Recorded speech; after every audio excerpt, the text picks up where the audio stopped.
तांदळीची भाजी ही गावरान पद्धतीने एकदम सिंपल आणि एकदम टेस्टी अशी बनते। नमस्कार सर्वांना, मी आहे अर्पिता आणि माझ्या कुकिंग ब्लॉगमध्ये तुम्हा सर्वांचं स्वागत आहे। आज मी मार्केटमधून तांदळीची भाजी आणलेली आहे, एकदम फ्रेश अशी। आणि आता पावसाळ्यापासून ते थंडीच्या सीझनपर्यंत ही तांदळीची भाजी भरपूर प्रमाणात मार्केटमध्ये अवेलेबल असते आणि ही खूप हेल्दी पण आहे। रानभाजी आहे ही तांदळीची भाजी आणि आता वर्षभर सुद्धा अवेलेबल असते। काही भागात पाणी असल्यामुळे ही तांदळीची भाजी चांगली प्रमाणात असते मार्केटमध्ये।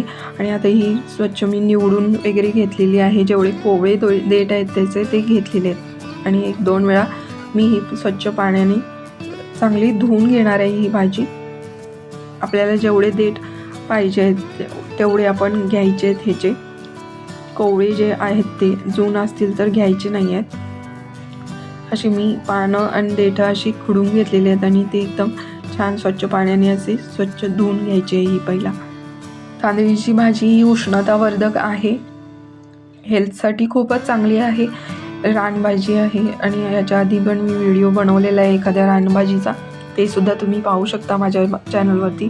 मी वेगवेगळ्या भाजींचे व्हिडिओज टाकत असते आणि या भाजीसाठी मी 2 हिरव्या मिरच्या घेतलेल्या आहेत, लसूण घेतलेले आहेत 5-7 पाकळ्या आणि गावरान पद्धतीने लसूण आणि मिरची घालूनच फक्त करतात। आता मी इथं कांदा सुद्धा एक छोटा घेतलेला आहे परतण्यासाठी भाजी।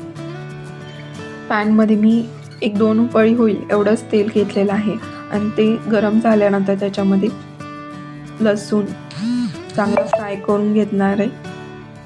लसूण, मिरची आणि कांदा हे 3च गोष्टी घालून एकदम टेस्टी अशी छान अशी याला चव येते। एकदम लो फ्लेमवरतीच आपल्याला हे सगळं फ्राय करून घ्यायचं आहे। कांदा, मिरची आणि लसूण चांगले फ्राय झाल्यानंतर याच्यामध्ये ती निथळलेली भाजी आहे ती मी घालणार आहे आणि याच्यामध्ये चवीनुसार मीठ घालायचं। आपल्या कोल्हापूरच्या भागामध्ये या भाजीला तांदळीची भाजी म्हणतात, काही वेगवेगळ्या भागात वेगवेगळी नावं असतात या भाजीला। आपल्याकडे जे आहे त्याला ही तांदळीचीच भाजी म्हणतात त्याला आणि या पद्धतीने जर केलात तर एकदम छान अशी ही भाजी होते। पारंपरिक पद्धतीनेच मी ही भाजी दाखवलेली आहे। आमच्या आजी आईपासूनच्या पद्धतीनेच मी ही भाजी केलेली आहे। ती आमची आजी पण अशाच पद्धतीने ही करत होते।